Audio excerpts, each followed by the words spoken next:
When most people talk about growth, they mean revenue going up. But it's a completely different story when revenue goes up while your margins compress, your fulfillment costs climb, and your team burns out.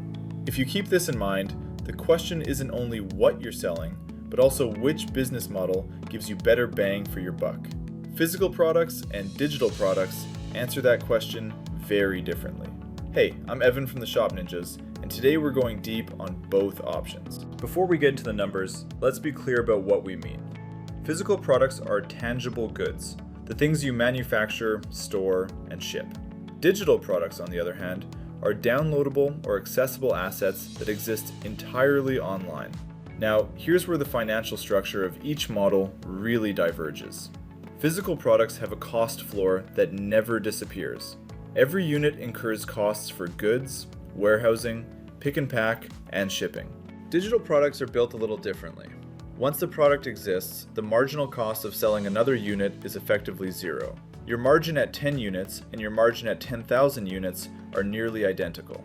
Physical also carries inventory risks. 5,000 units of a product that doesn't sell can lock up capital until you clear it, usually at a discount that wipes the margin you planned on. A failed digital launch costs you time, not money.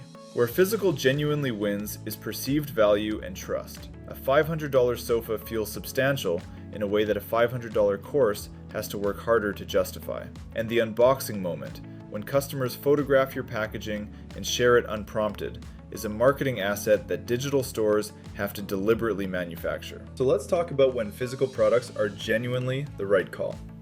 The strongest case is high-ticket items, furniture, equipment, custom goods, where a single transaction runs into the thousands.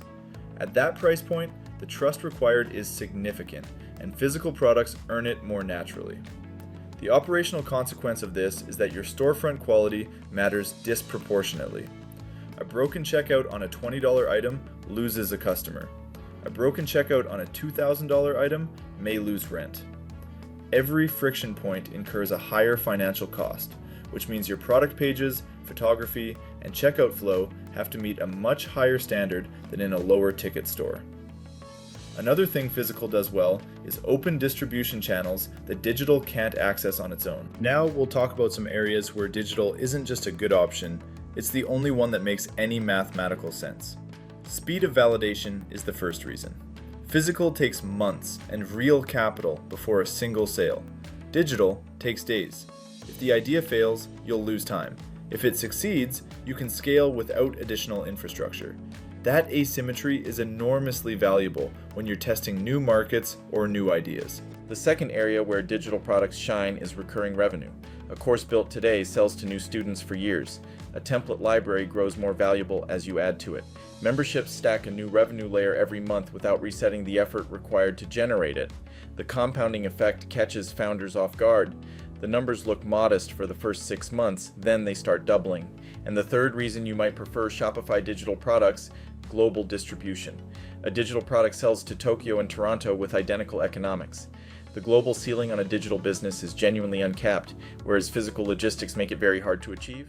Here's what most brand owners don't think about until they're already deep into one model. The smartest founders build both and use each to fund the other. The most effective version is using digital to validate and fund physical. Real purchase data from a digital launch is infinitely more reliable than a waitlist, and the profits fund your inventory purchase, which means you enter the physical market with dramatically less financial risk. The reverse play works just as well. Physical products create natural entry points into digital revenue. A QR code on your packaging leads to a membership. A course is bundled with a physical purchase as an added value component. The customer buys the physical product and enters a digital ecosystem that generates recurring revenue long after the initial transaction. The box becomes a gateway, not the final destination. Stores running both models consistently outperform single model stores because they capture customers at multiple entry points and monetize the relationship across multiple revenue streams. So here's where it lands. Physical wins on trust, sensory connection, and brand building. Digital wins on margin structure, scalability, and execution speed. The question isn't which model is better, it's which one fits where your business is right now and how quickly you can move toward running both. Hope you got something useful out of this one. If you're running a Shopify store or just getting started, head over to the Shop Ninjas website. We've got resources, insights, and tools to help you build and grow your e-commerce business the right way.